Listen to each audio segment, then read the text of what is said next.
Hello, I'm Denver Henderson with the Williams County Public Library, and this is our continuing series, Lay Me Down to Rest, the Cemeteries of Williams County. Today we are still in Madison Township, and we are at Kunkle Cemetery. Kunkle Cemetery has had an interesting deed history in that it began as private property when Edward Baker in 1837 was granted this land by the U.S. Patent Office. We have to go a few more generations until Samuel Eberly gave it to the trustees of Pleasant Hill Cemetery. Kunkle Cemetery began its life as Pleasant Hill Cemetery, and in 1930 the trustees of Pleasant Hill Cemetery gave this cemetery to the trustees of Madison Township. However, we can't tell when it stopped being Mount Pleasant Cemetery and became Kunkle Cemetery.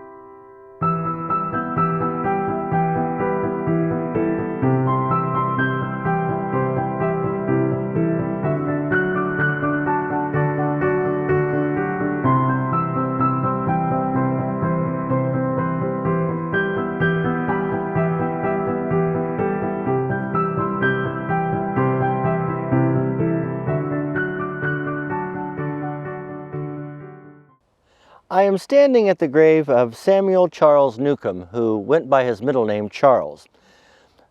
The end of Samuel Newcomb is a pretty grim and interesting story, and I would like to read you from the account of the Scranton, Pennsylvania Tribune. Charles Newcomb, a resident of Cleveland, Ohio, aged about 30 years, a poultryman on a stock train going to New York, while standing on the track back of the Scranton house, at 1:10 this morning, was struck by the number 11 passenger train bound for Buffalo. Newcomb was knocked from the track where he was standing under the freight train on the adjoining track. This train was just pulling out of the station. Newcomb's head was completely severed from his body. The remains were taken into the baggage room at the station and an undertaker summoned. The train that killed Newcomb was the one that was pulling a carload of chickens that he was accompanying to New York.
I'm standing at the grave of Martin and Evelina Hall.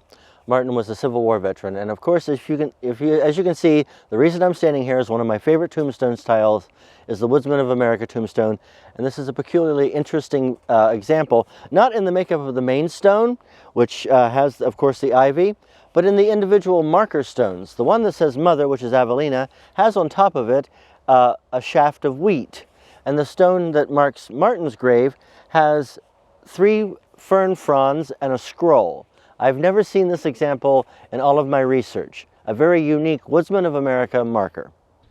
A very interesting thing about Martin Hall's individual marker is that it names the Evans Post of the GAR, the Grand Army of the Republic, which was a Civil War veterans organization, in Bryan, Ohio.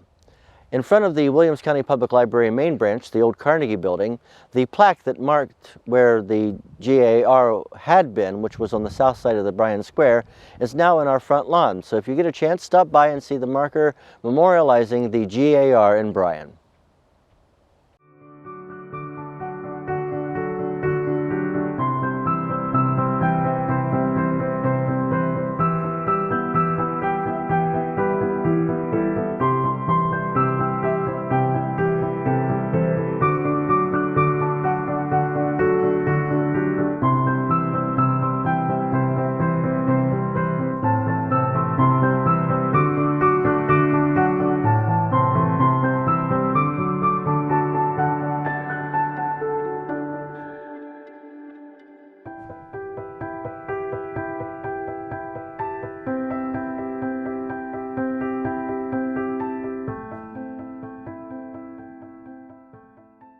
I'm standing at the grave of Henry Wheatrow.